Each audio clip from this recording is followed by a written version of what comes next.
생명이 고른 파장, 생물학적 광학 윈도우의 비밀. 우리가 살아있다는 것. 그것은 단순한 사실이 아닙니다.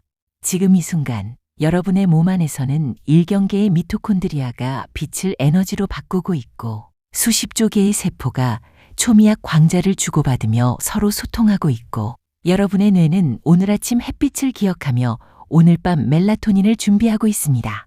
생명은 빛으로 만들어졌고 빛으로 유지되고 있습니다. 광생물학 시리즈 시즌2 2강으로 이어갑니다. 지금 제 손 뒤쪽이 보이십니까? 붉은 빛이 비치고 있습니다. 살이 있습니다.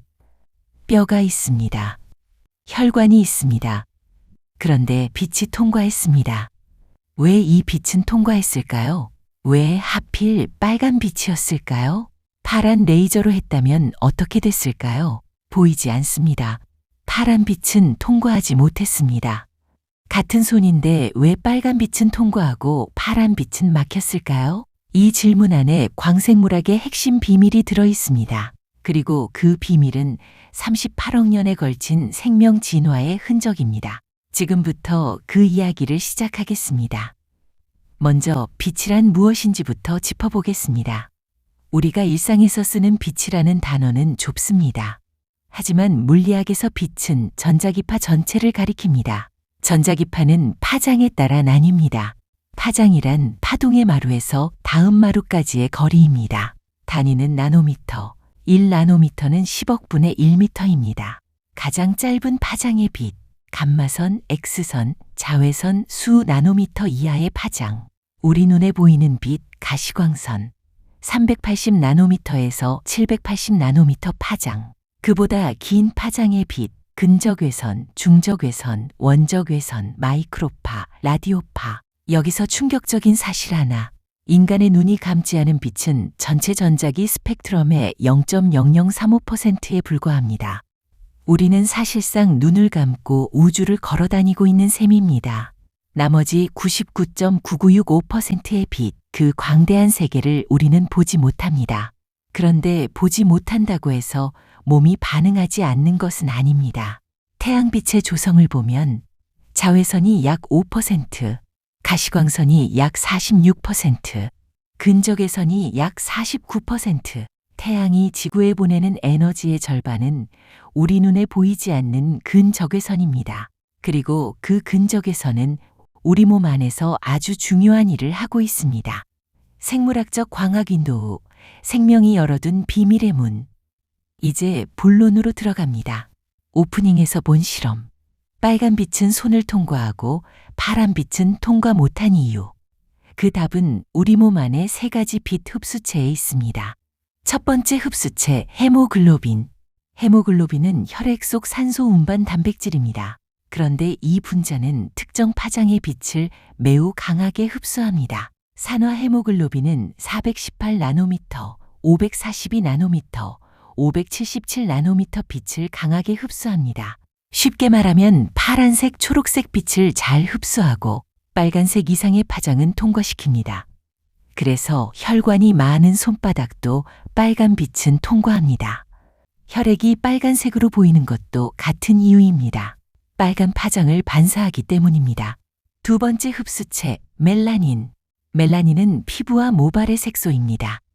자외선과 청색광을 주로 흡수하여 세포를 보호합니다. 피부색이 짙을수록 멜라닌이 많습니다. 그만큼 자외선 차단 능력이 강합니다. 하지만 멜라닌도 600나노미터 이상의 파장인 적색과 근적외선 영역은 잘 흡수하지 않습니다. 세 번째 흡수체, 물. 우리 몸의 약 70%는 물입니다. 세포 안도, 세포 사이도, 혈액도 물로 가득합니다. 물은 특정 파장에서 빛을 강하게 흡수합니다. 주요 흡수 피크 파장 대역은 1450나노미터, 1950나노미터, 2950나노미터 부근입니다. 즉 1400나노미터 이상의 파장은 물에 잘 흡수됩니다. 그래서 중적외선과 원적외선은 피부 표면의 수분층에서 대부분 멈춥니다. 자, 이제 세 그래프를 동시에 보겠습니다.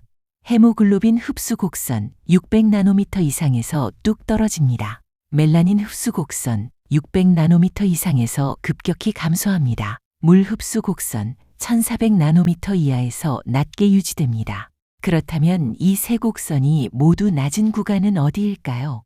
600나노미터에서 1100나노미터 파장대요. 이 좁은 구간에서 우리 몸의 세 가지 주요 흡수체가 동시에 잠잠해집니다.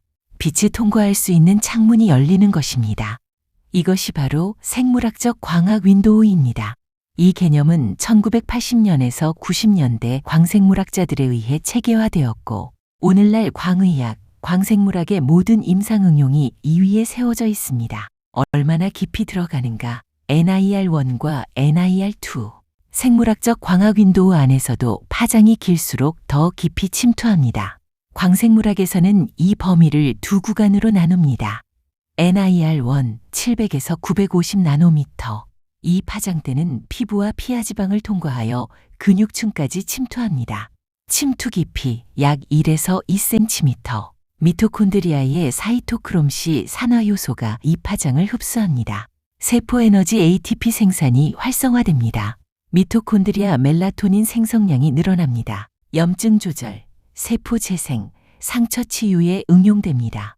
임상에서 가장 많이 쓰이는 파장 660나노미터, 810나노미터, 850나노미터, NIR2 1000에서 1700나노미터. 이 파장대는 물 흡수가 다시 올라가기 시작하는 구간이지만 물 분자 간 흡수 피크 사이의 투명창을 활용하면 더 깊은 조직까지 접근할 수 있습니다. 침투 깊이 수센티미터 이상으로 내부 장기에 도달 가능합니다. 주로 형광 이미징과 종양 표적 치료 연구에 활용됩니다. 치료적 응용은 아직 연구 단계가 많습니다. 중요한 점 하나, 이 두 구간의 경계는 절대적이지 않습니다. 피부색, 피하지방 두께, 조직 구조에 따라 달라집니다. 동양인과 서양인, 남성과 여성, 나이에 따라서도 차이가 납니다. 하지만 한 가지는 분명합니다. 가시광선은 피부 표면에 머물지만 근적에서는 몸 안으로 들어갑니다. 이것이 근적외선 광생물학이 주목받는 이유입니다. 38억 년 진화의 선택, 왜 생명은 이 파장을 골랐는가? 여기서 한 가지 근본적인 질문이 생깁니다. 왜 우리 몸은 하필 이 파장 구간에 창문을 열어두었을까요? 우연일까요? 아닙니다. 38억 년 진화의 결과입니다. 38억 년 전 바닷속 최초의 광합성 생명체는 태양빛에서 에너지를 뽑아야 했습니다. 어떤 파장의 빛을 이용할까요? 자외선은 너무 강합니다. DNA를 손상시킵니다. X선 감마선은 생체 분자를 파괴합니다.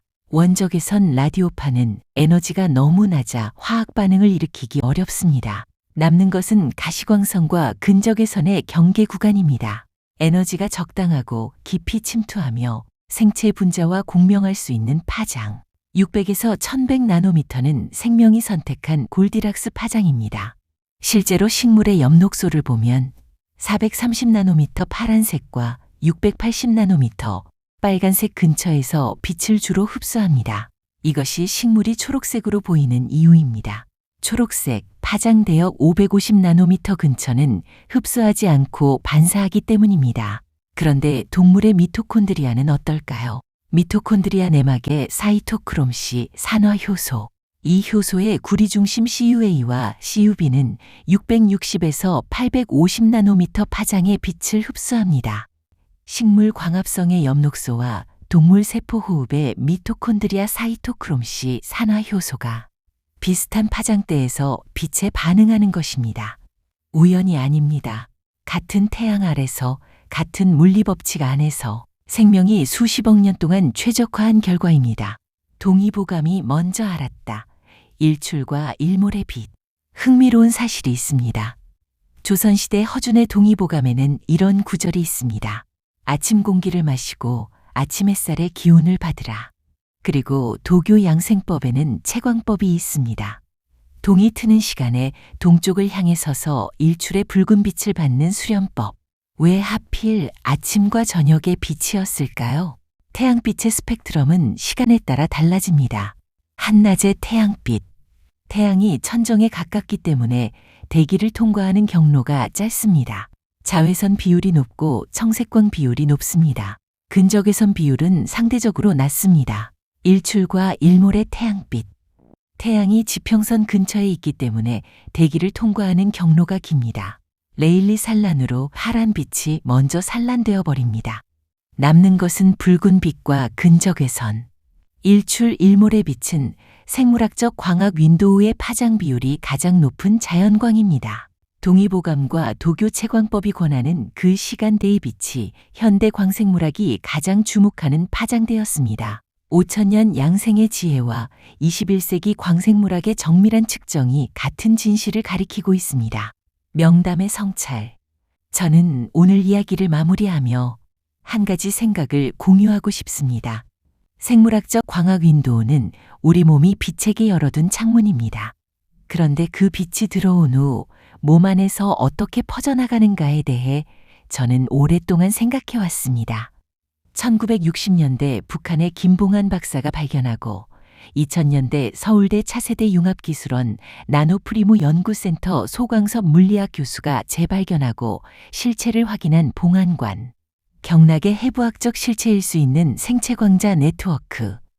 만약 생물학적 광학 윈도우를 통해 몸에 들어온 빛이 단순히 흡수 부위 미토콘드리아만 활성화하는 것이 아니라 봉안관 네트워크를 통해 전신으로 전달되고 분포한다면 그것은 경혈에 광자극을 주는 레이저 침술의 원거리 효과와 웰리스 광패치의 건강 증진 효과, 국소 광치료가 전신 염증을 줄이는 현상을 설명하는 하나의 통합적 모델이 될 수 있습니다.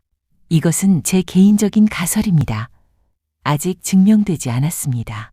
하지만 이 가설이 흥미로운 이유는 현재의 광생체 변조 과학이 설명하지 못하는 몇 가지 임상 연구 결과들을 하나의 맥락으로 연결할 수 있기 때문입니다. 40년 탐구가 이 지점에서 멈춰 있습니다.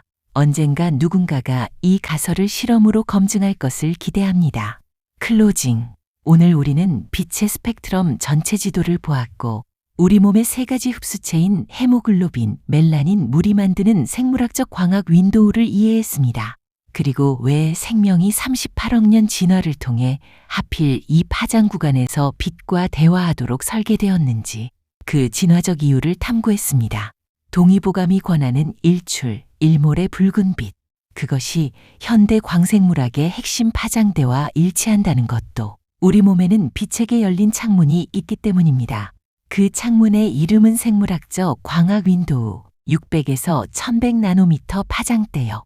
다음 3강에서는 이 창문을 통해 들어온 빛이 세포 안에서 무슨 일을 하는지 광합성 빛을 먹는 첫 생명 이야기로 찾아뵙겠습니다.